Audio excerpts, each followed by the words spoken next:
ఇక రాష్ట్రంలో జాతీయ రహదారుల విస్తరణకు ప్రభుత్వం ఇచ్చిన నివేదికపై కేంద్రం సానుకూలంగా స్పందించిందని అన్నారు మంత్రి తుమ్మల నాగేశ్వరరావు. వరంగల్ పర్యటనకు రానున్న కేంద్ర మంత్రి గడ్కరీ రోడ్ల విస్తరణపై సానుకూలంగా ప్రకటన చేస్తారన్న విశ్వాసం ఉందని తెలిపారు. మిగిలిన రాష్ట్రాల కంటే తెలంగాణలో జాతీయ రహదారులు తక్కువగా ఉన్నాయని అన్నారు మంత్రి తుమ్మల.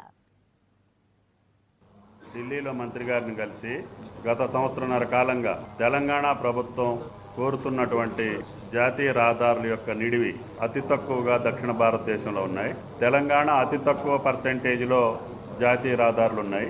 కాబట్టి రీఆర్గనైజేషన్ యాక్ట్ ప్రకారంగా కూడా మీరు మమ్మల్ని కనీసం జాతీయ స్థాయి యావరేజ్ కన్నా తీసుకెళ్లాలి. కాబట్టి తెలంగాణ రాష్ట్రంలో అతి ముఖ్యమైనటువంటి రహదారులను జాతీయ రహదారులుగా గుర్తించమని చెప్పి ముఖ్యమంత్రి గారు కేంద్ర మంత్రిని అడగటం జరిగింది. 1853 కిలోమీటర్లు అడిగాం.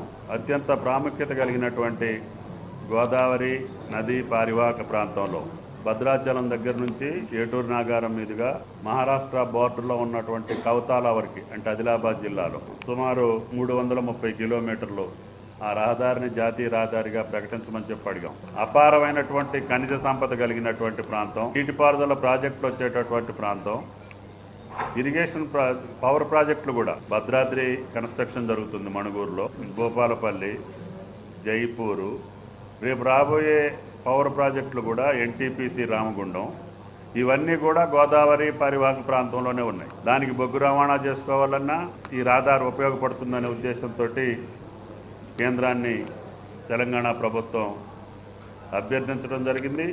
అటు సూత్రప్రాయంగా అంగీకరించడం కూడా జరిగింది. ఈ సందర్భాన్ని పురస్కరించుకొని మంత్రి గారిని ఆహ్వానించడం జరిగింది. ఆయన పెద్ద మనసుతోటి తెలంగాణ రాష్ట్రానికి వస్తున్నారు కాబట్టి మేము ఏదైతే ప్రభుత్వ తరఫున ముఖ్యమంత్రి గారు చెప్పారో వాటినన్నింటినీ రేపు అనౌన్స్ చేస్తారని చెప్పి ఆశిస్తున్నాం.